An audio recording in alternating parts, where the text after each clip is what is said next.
السلام عليكم ورحمة الله وبركاته. إن الحمد لله نحمده ونستعينه ونستغفره ونعوذ بالله من شرور أنفسنا ومن سيئات أعمالنا. من يهده الله فلا مضل له ومن يضلل فلا هادي له.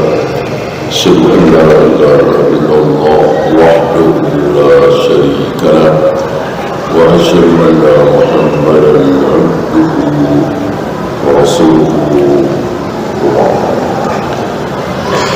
Kita sampai hadis 62 atau hadis ketiga dari bab al-muraqabah, merasa diri selalu diawasi oleh Allah. Ibn Abbas radhiyallahu anhuma qala, kali ini Ibn Abbas yang meriwayatkan hadis ini, kuntu khalfan Nabi sallallahu alaihi wasallam yawman, waktu itu aku di belakang Nabi sallallahu alaihi wasallam. Apa maksud di belakang Nabi? Membonceng. Istilah kita membonceng. Nabi menaiki kendaraan, bukan kuda ya. Riwayat lain mengatakan unta atau keledai. Ibn Abbas membonceng di belakang, dan waktu itu Ibn Abbas mungkin sekitar 7 tahun atau bahkan mungkin 6 tahun, karena Rasul wafat. Ibn Abbas kira-kira 10 tahun. Waktu itu mungkin 7 tahun atau 6 tahun. Nah, sambil beliau memboncengkan Ibn Abbas, beliau mengatakan, ya gulam, wahai gulam. Gulam panggilan untuk anak kecil. Kalau kata kita mungkin nak atau wahai bocah. Inni u'allimuka kalimatin, akan aku ajarkan kepada engkau kalimat dengan bentuk jamak, bukan kalimat tapi kalimat. Tak marbutoh yang diikat situ, ikatannya terlepas jadi alif. Tak marbutohnya karena terlepas maka menjadi tak biasa ya. Yang tadinya kalimatun menjadi kalimatun, karena di sini maf'ul bih maka menjadi mansub kalimatin, karena kalimatan tidak ada. Jamak muannas salim tidak ada yang fathah. Kalau tidak kasrah, dumma. Kalimatin atau kalimatun. Wahai bocah, akan aku ajarkan kepada kalian, kepada engkau beberapa kalimat jamak. Apa yang pertama? Ihfazillah, jagalah Allah.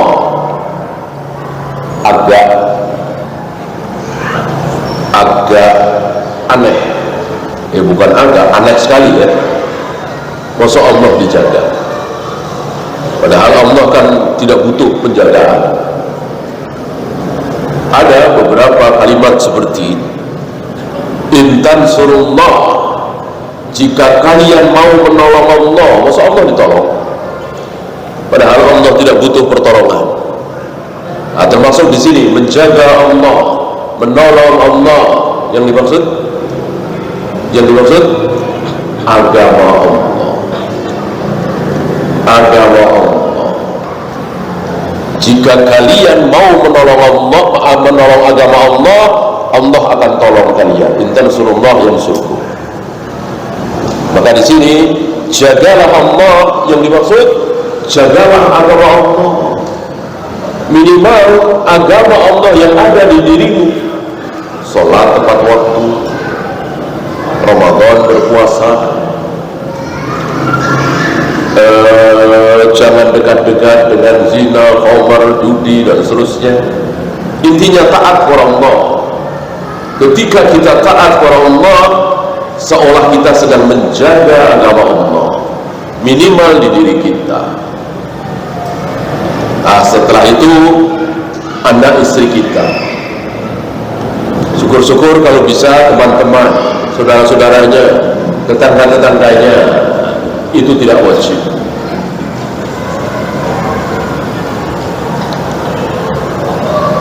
Ihfadillah, jagalah agama Allah, yahfadka. Mestinya yahfaduka, ya kan? Kan hafidho yahfadu. Kenapa di sini yahfad sukun? Karena jawab dari syarat ihfad, syarat dan jawab. Artinya jika engkau mau menjaga agama Allah, pasti Allah pun akan menjagamu. Nah, gitu kira-kira. Maka yahfad, bukan yahfadu. Mestinya fi'il mudhari' kan yahfadu. Di sini majzum, yahfadka. Ihfadillah tajidhu tujahak. Jagalah agama Allah, niscaya engkau akan dapati Allah selalu berada di hadapanmu, di sisimu. Secara jarak tidak, karena zat Allah jauh berada di atas arsy, tapi secara pembelaan, secara penjagaan, dari atas arsy-Nya sana dengan mudah Allah bisa menjaga seseorang yang berada di dalam gua, seseorang yang berada di tengah hutan. Allah jaga dari atas arsy entah berapa miliar kilometer, karena Allah maha pandai, maha bisa, maha segala.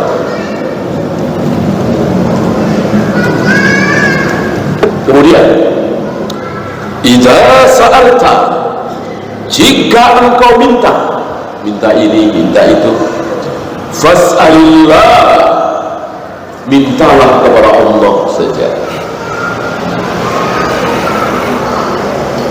Apa? Sesuatu yang hanya Allah yang bisa memberi. Bolehkah minta kopi kepada pembantu? Bolehkah minta dipijitin oleh istri kita? Tentu boleh, karena sanggup. Ya. Bolehkah minta hujan kepada penguasa? Ini tidak boleh, karena tidak ada yang sanggup menurunkan hujan kecuali Allah. Bolehkah minta rezeki kepada perusahaan? Tidak boleh, karena yang sanggup memberikan rezeki hanya Allah. Perusahaan tidak sanggup. Perusahaan hanya bisa memberi uang gaji. Loh, bukankah uang gaji itu rezeki? Belum tentu. Tidak. Ya. Kita sudah terima gaji dari perusahaan kita 10 juta misalnya. Nah, kita bawa pulang.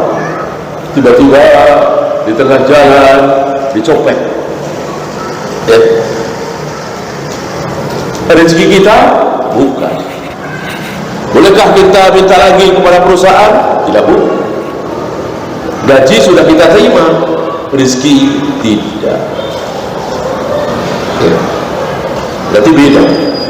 Rezeki itu manfaat yang Allah berikan kepada kita, dan gak mungkin hilang, kecopetan, yaitu belum rizki namanya, bukan rizki ya. Rizki itu manfaat, sudah kita makan, sudah kita minum, sudah kita pakai, sehat,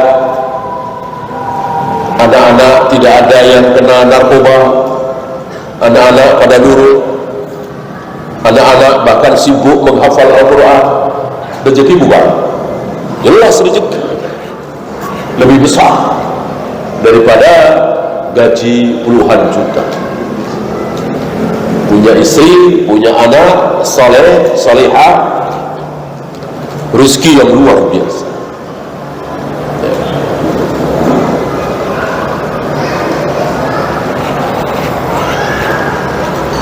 Wa idza sta'anta, dan jika engkau memohon pertolongan, fasta'in billah, mohonlah pertolongan kepada Allah saja. Maksudnya jangan yang lain. Minta tolong apa? Minta tolong yang hanya Allah saja yang bisa menolong. Selain Allah nggak mungkin ya. Tolong pinjemin saya uang, boleh kan? Boleh. Teman-teman kita, saudara kita, tetangga kita kan bisa minjemin uang ke kita ya. Tolong sampaikan surat ini ke Bapak Kepala, boleh kan? Boleh. Baru dia bisa ya. Tolong bahagiakan saya, tolong jangan sengsarakan saya, boleh. Minta kepada manusia, ini yang tidak boleh, karena tidak ada yang membuat kita bahagia kecuali Allah. Tidak ada yang bisa membuat kita sengsara kecuali Allah ya. Terombang-ambing di tengah lautan sendirian, lalu nggak ada yang lihat, bahkan gelap gulita, lalu antum nyebut-nyebut nama ibu, memanggil-panggil ibu atau ayah atau Pak Kiai Fulan atau Rasulullah, ya Rasulullah, atau ya Jibril, tolonglah aku, boleh apa tidak? Haram, syirik. Allah tidak akan ampuni kalau dia tidak bertaubat. Nggak mungkin ada yang bisa menolong kita saat kita terombang-ambing di tengah lautan, hanya berpegang sebatang kayu atau bambu supaya tidak tenggelam. Adakah yang bisa menolong saya untuk? Tidak ada. Yang lihat aja tidak ada. Gitu ya. Wa'lam, ketahuilah wahai bulan, wahai Ibn Abbas, annal ummata law istama'at ala an yanfa'uka bi syai'in, seandainya seluruh umat, seluruh manusia di muka bumi bersepakat memberikan manfaat kepada engkau, misalnya warbitin kita, misalnya membela kita, misalnya ngasih makan kita, misalnya pokoknya manfaat, lam yanfa'uka illa bisyai'in qad katabahu Allahu lak, nggak akan sanggup, nggak akan bisa, kecuali dengan sesuatu yang telah Allah tulis di Lauh Mahfuz.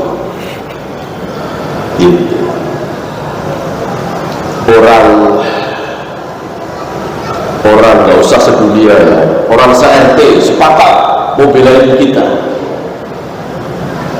bisa kan? Nggak bisa, kecuali hal tersebut sudah ditulis oleh Allah. Nah, misalnya kita mau dikeroyok, misalnya mau dikeroyok oleh 5 orang bawa senjata tajam, tiba-tiba orang sekampung belain kita, akhirnya 5 penjahat ini kabur ya. Apa kata kita? Waduh, Kalau orang sekampung tadi nggak nolongin saya, habis saya, mati saya. Boleh nggak? Nggak boleh. Kita selamat dari kejahatan 5 orang ini sudah ditulis oleh Allah di Lauh Mahfuz. Itu orang sekampung belain kita kebetulan, ya asbab saja, lantaran saja. Intinya bahwa Allah sudah catat bahwa hari itu kita akan selamat dari pengeroyokan 5 orang jahat itu. Nah, contoh di sini bukan orang sekampung, sedunia, ya kan? Annal ummata law istama'at ala an yanfa'uka, seandainya seluruh umat di muka bumi ini bersepakat memberikan satu manfaat kepada engkau, nggak bisa, kecuali dengan sesuatu yang telah Allah tulis. Ya. Oleh karena itu, berterima kasih kepada orang-orang yang bantu boleh, tapi lebih berterima kasih lagi kepada Allah yang memang mencatat kita dengan catatan baik. Dan takdir ada 2.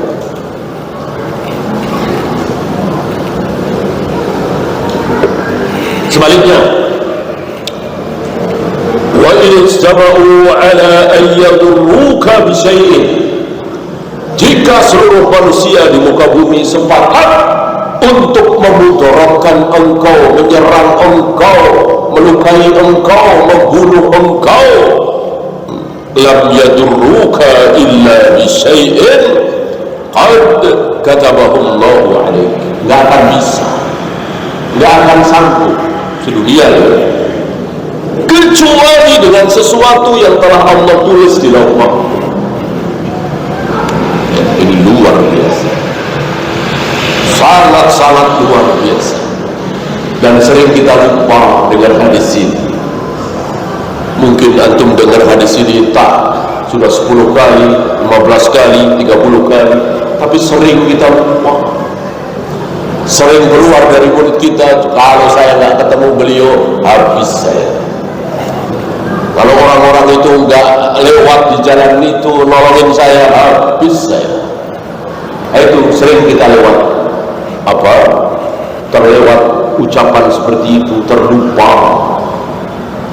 Ya. Padahal kalau kita baca hadis ini, enggak. Ya. Memang hari itu, sore itu Allah sudah rencanakan kita selamat dari orang-orang jahat itu. Nah, tentu ada asbab, ada lantaran. Apa? Ya tadi, tiba-tiba teman-teman kita, kenalan kita yang polisi lewat, semuanya sudah diatur oleh Allah. Ya. Dan itu banyak sekali kisah-kisah kejadian seperti itu, termasuk kematian.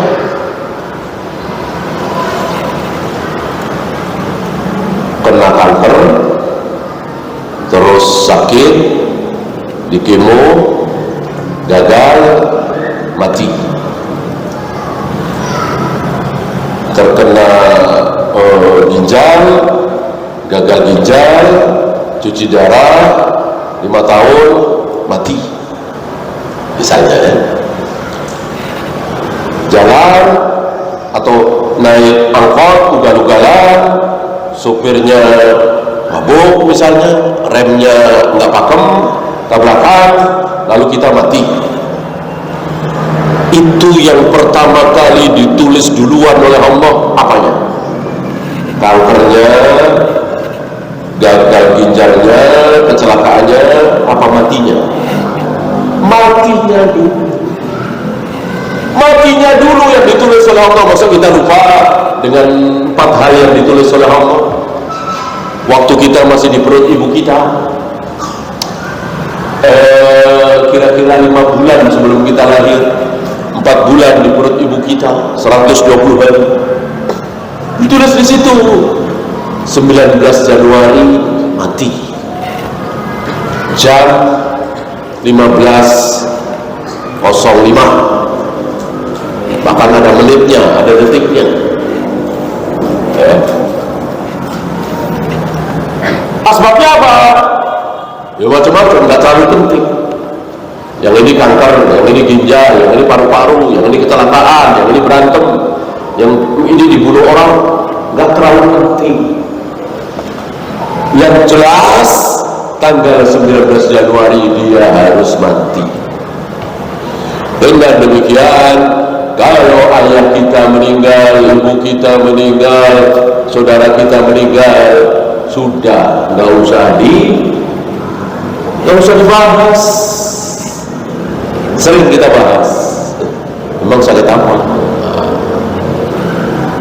Ada kan baru 40 tahun kok bisa mati sih? Orang kafir begitu. Kayaknya kematian itu harus tua, harus sakit dulu, harus celaka dulu. Berapa banyak saudara kita nggak kecelakaan, nggak sakit, nggak dikeroyok orang, nggak dibunuh orang, tapi mati bukan 1-2. Jadi intinya itu adalah catatan, tulisan.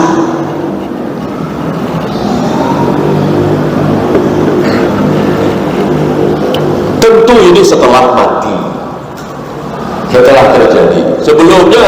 Sebelum mati, ya tentu. Bolehkah kita bawa ibu kita yang kena kanker ini untuk berobat kemo? Ya boleh. Bolehkah ayah kita yang gagal ginjal itu dibawa tiap pekan untuk cuci darah? Boleh. Nggak haram. Pembahasan selanjutnya, wajib apa tidak? Nah, ini pembahasan. Yang wajib insya Allah tidak wajib. Yang wajib tidak wajib. Ya boleh kan ya? Boleh. Nah, kan bukankah ada perintah? Tadawu, berubatlah. Perintah Nabi kan? Berarti wajib. Ada terusannya. Ini mirip-mirip fasalli li rabbika wanhar. Orang yang kurang jeli akan mengatakan menyembelih kurban itu wajib. Orang diatafkan dengan sholat, fasalli li rabbika wanhar. Salatlah karena Allah untuk Rabbu dan sembelihlah kurban. Wajib fi'il amr kan? Mahara yang haru inhar. Ulama yang jeli enggak. Kalau sholat wajib udah jelas ya, jelas bawah. Kurban wajib? Tidak. Lo ayat itu? Iya. Ayat itu berkurban wajib li rabbika, wajib karena Allah. Maka orang yang berkurban bukan karena Allah, dosa haram. Yang wajib itu karena Allahnya, bukan kurbannya. Mirip-mirip tadi. Tadawu, berobatlah kalian. Terus saja apa? Terus saya bilang, wala tatadawu bil haram. Tapi jangan berobat dengan sesuatu yang haram. Berobat pakai khamar, berobat pakai minyak babi, darah dan seterusnya. Tidak boleh. Maksudnya, ini berobat itu wajib. Wajib apa? Wajib dengan sesuatu yang halal. Haram dengan sesuatu yang haram. Tidak boleh memakai zat-zat yang haram. Gitu ya. Maka mengatakan bahwa berobat wajib dengan dalil itu tidak tepat.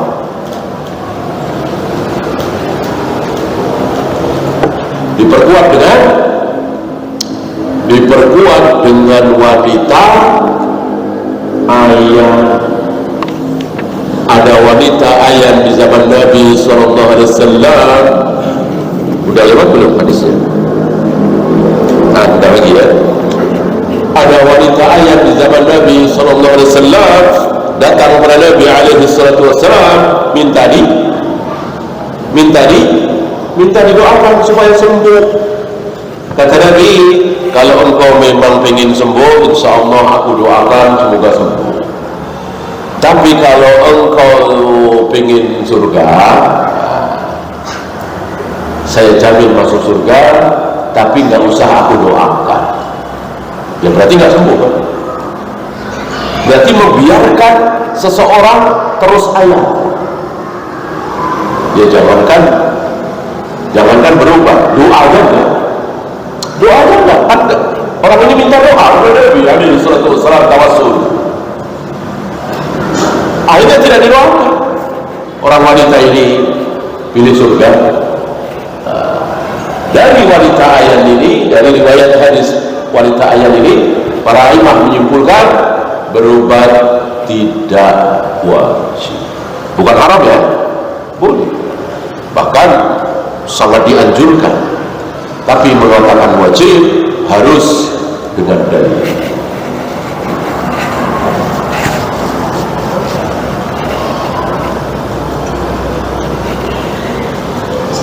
Terakhir, rufi'atil aqlam wa jaffatis suhuf. Pena telah diangkat, tinta sudah kering. Maksudnya tidak ada perubahan takdir. Dan ditulis oleh Allah di Lauh Mahfuz, si fulan mati 19 Januari, dirubah jadi 20 Januari. Gak mungkin ya. Kalau ada perubahan, itu di catatan kedua. Saat kita umur 4 bulan 120 hari di perut ibu kita tadi, nah itu ada perubahan. Di Lauh Mahfuz tidak ada. Kata Allah mati, kata Allah lahir tanggal sekian dan sekian. Tidak mungkin maju, tidak mungkin mundur ya. Kalau di catatan kedua di perut ibu kita ada perubahan. Bukan cuma perubahan, ada rencana. Istilah kita rencana A, rencana B, rencana C. Semuanya rencana Allah, ditulis oleh malaikat penjaga rahim. Mungkin bisa D, E, terserah Allah. Gitu. Tulis umurnya 60 tahun. Tapi kalau dia rajin silaturahim, tambah jadi 70 tahun. Gitu. Tulis tahun 2000 dia sakit 6 bulan.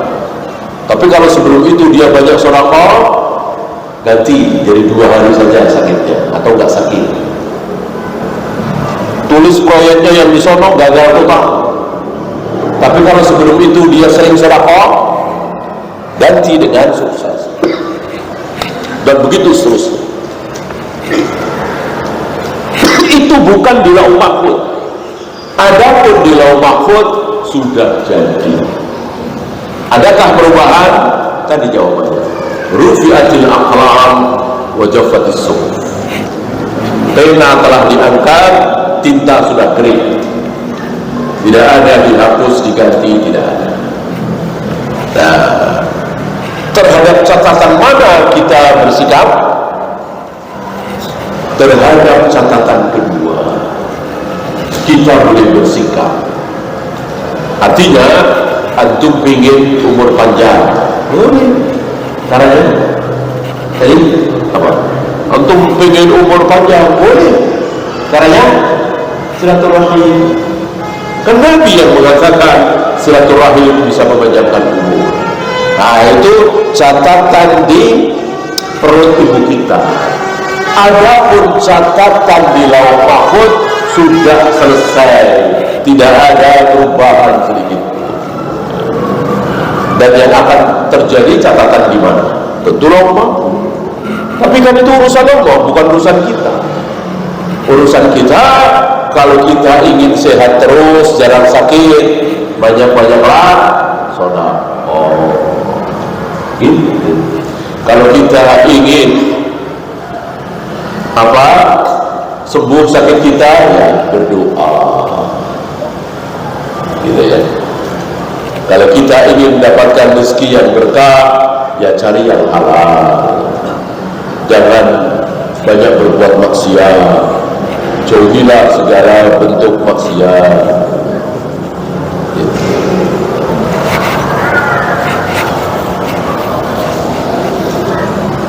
Ini beliau bawakan sedikit riwayat lain, ya.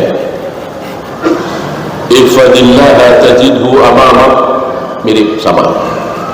Ta'arraf ila Allahi fir raha ya'rifka fis syiddah.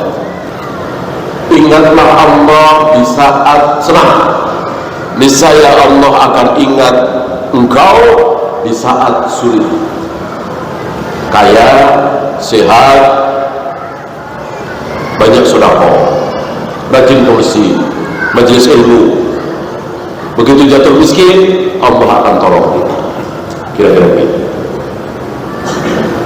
Ketika kita megang jabatan, kita banyak nolong orang, kita banyak berbuat baik, kita banyak baca Al-Quran. Begitu kita dipecat, ya, di PHK misalnya, Allah akan tolong kita. Kira-kira begitu. Ta'arraf ila Allah fil raha ya'rifka fis syiddah. Wa'lam anna ma akhta'aka lam yakun liyusibak. Luar biasa. Ketahuilah, apa yang luput darimu pasti itu bukan bagianmu. Kan sering atau mungkin pernah alami, ya? Tinggal satu tanda tangan, dan tanda tangan itu nggak terlalu penting. Bukan kepalanya, bukan dirutnya, mungkin pelengkap doang. Antum sudah yakin betul, tinggal satu tanda tangan, gol proyek 5 miliar misalnya. Gagal. Pernah alami? Nah, ingat sampai lagi. Kalau akhirnya gagal, itu memang bukan rezeki kita, bukan bagian kita. Itu. Apalagi semua prosedur sudah kita lewati dengan cara baik dan benar, nggak ada suap, nggak ada pelicin dan seterusnya. Ya sudah. Kecuali kita suap sana sini, kita ngasih pelicin, kok gagal, boleh kita muhasabah. Mungkin karena kita dosa, mungkin karena kita mau nyuap, mungkin kita karena mau ngasih pelicin, oleh Allah digagalkan sekalian. Alhamdulillah Allah ingatkan kita, gitu ya. Tapi kalau semua proses sudah antum lalui dengan cara baik dan benar, jujur, tidak ada tipu-tipu, tidak ada suap, tidak ada pelicin, kok akhirnya gagal, ya ingatlah ini, ya. Wa'lam anna ma akhta'aka lam yakun liyusibak. Yang luput darimu itu memang bukan bagian, memang bukan rezeki kita. Gak ada catatan di lauh mahfuz itu rezeki kita. Sebaliknya, wa ma asabaka lam yakun liyukhti'aka. Kalau memang itu bagianmu, rezekimu, gak mungkin luput, gak mungkin gagal. Mau saingan dari kanan kiri, saingan antum perusahaan-perusahaan yang jauh lebih munafik, lebih senior dari antum, tapi itu rezeki antum, gak mungkin gagal. Ya. Kalau antum bersapi betul sabda Nabi ini, kira-kira mau gak antum nyuap? Insya Allah gak mau. Ya ngapain nyuap? Nyuap bisa merubah takdir apa tidak? Gak bisa. Ya. Takdirnya kita kalah tender, ya sudah nyuap aja biar takdir berubah. Gak mungkin berubah. Ya silakan azan dulu. Wassalamualaikum warahmatullahi wabarakatuh. Wa akhiru da'wana alhamdulillahi rabbil alamin.